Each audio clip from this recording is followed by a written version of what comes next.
साथीहरु नमस्कार। हामी आज आरबिसकोट नगरपालिका वडा नम्बर 4 को आत्रेय ऋषि मालिका मन्दिरमा जाँदैछौँ घुम्नको लागि। यहाँ हामी सम्पूर्ण यहाँको दृश्य एकदम अवलोकन गर्न लायकको सबै भ्यूहरु एकदम देखाउने छौँ।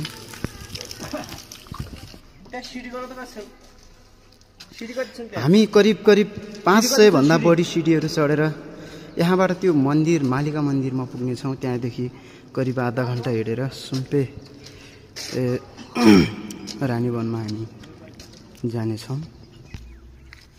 म पनि आऊ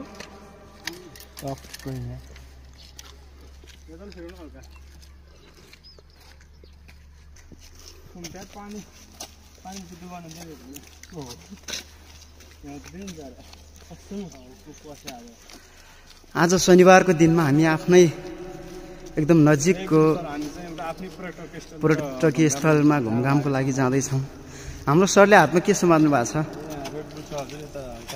इनर्जी ड्रिङ्कहरू होइन। त्यसपछि हाम्रो चाहिँ देशको लागि फास्ट फुड ल्याएर हामी ट्राभल गरिरहेका छौँ। यो चाहिँ गोतामकोटको भ्यू हो। एकदम यहाँहरूलाई मनपर्छ होला सायद।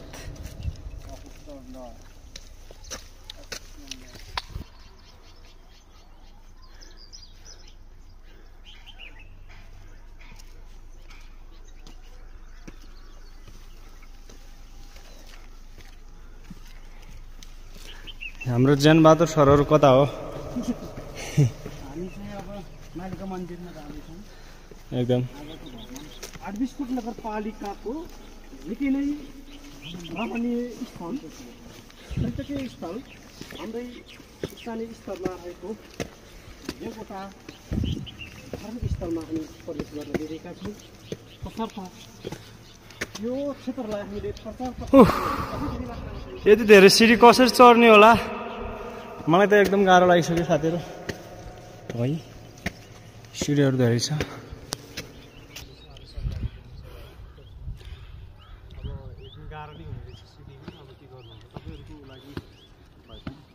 जानै पर्ने स्थिति आएको छ।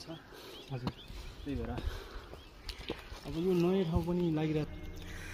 हामी छौँ आज आरबिसकोट नगरपालिका वडा नम्बर 4 मा। हामी मालिका मन्दिर अर्थात् आत्रेय ऋषि मन्दिरमा हामी भ्रमणको लागि जाँदैछौँ। प्रायः सबै ठाउँमा त घुमिसकेको त छैन, तैपनि म घुमेको ठाउँमध्ये सबैभन्दा प्यारो र रमणीय लाग्ने ठाउँ भनेको यही गोतामकोट हो। हजुर, त्यो मध्ये पनि आरबिसकोट नगरपालिका 4 चाहिँ अलि भौगोलिक रूपमा र यहाँको पर्यटकीय क्षेत्रको रूपमा चाहिँ अलि धेरै नै राम्रो लाग्छ, प्यारो लाग्छ। यस्तो भूगोल मिलेको क्षेत्र मैले अहिलेसम्म कहीँ पनि देखेको छैन। यो सबैभन्दा अलि उत्कृष्ट